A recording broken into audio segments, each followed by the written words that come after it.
हर हर महादेव।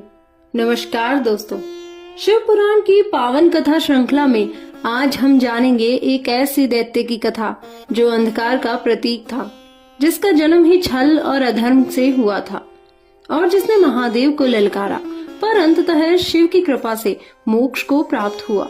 यह कथा है अंधकासुर के जन्म से लेकर उसके वध तक की।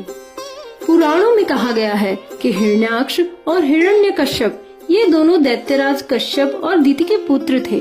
इनमें से हिरण्याक्ष ने अपनी तपस्या से महाबली बनकर त्रिलोक को जीत लिया था, परंतु विष्णु के वाराह अवतार द्वारा उसका वध हुआ। हिरण्याक्ष की मृत्यु से दुखी होकर दैत्य वंश की रक्षा हेतु ब्रह्मा जी के पास उसकी पत्नी गई और एक अद्भुत संतान की याचना की।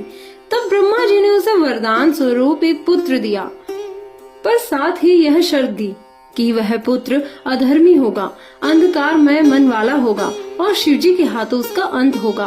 उसका पुत्र का नाम रखा गया अंधक। उसका शरीर काला था, उसकी दृष्टि अंधकारमय थी और उसका मन अहंकार से भरा हुआ।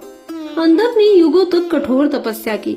हजारों वर्षों तक उसने अग्नि में तप कर ब्रह्मा जी को प्रसन्न किया। जब ब्रह्मा प्रकट हुए, अंधक ने वर मांगा, हे ब्रह्मदेव, मुझे अमरता दीजिए। ब्रह्मा बोले, यह नियम के विरुद्ध है, परंतु मैं तुम्हें यह वर देता हूँ कि कोई भी तुम्हारा वध तब तक नहीं कर सकता जब तक तुम स्वयं स्त्री के प्रति कामना न करो। अंधक ने यह सुनकर हंसते हुए कहा, मैं तो तपस्वी हूँ, कभी स्त्री की ओर नहीं देखूंगा। ब्रह्मा ने वरदान दे दिया। अब वरदान से अंधक अजय बन चुका था। उसने दैत्य सेना बनाई और त्रिलोक पर आक्रमण कर दिया। देवताओं को पराजित कर स्वर्ग पर अधिकार कर लिया। इंद्र, वरुण, यम सभी पराजित हुए। देवलोक में अंधकार छा गया। धरती पर अत्याचार बढ़ा, ऋषियों के यज्ञ बाधित हुए, स्त्रियों का सम्मान खतरे में आया। अंधकारसुर ने फिर दृष्टि डाली कैलाश पर्वत की ओर। यह कौन है जो अब भी निर्भय है? कौन है जो मुझे नमस्कार नहीं करता? शिव, वह भी मेरी शक्ति के आगे टिक नहीं पाएगा।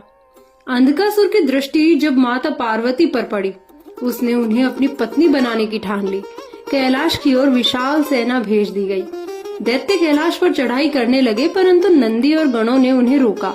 महादेव ध्यान मग्न थे, पर अब उन्होंने यह सुना कि कोई उनकी अर्धांगिनी पर दृष्टि डाल रहा है, तब उनका तीसरा नेत्र जल उठा। शिवजी ने त्रिशूल उठाया। अंधक को चेतावनी दी गई, पर वह नहीं माना।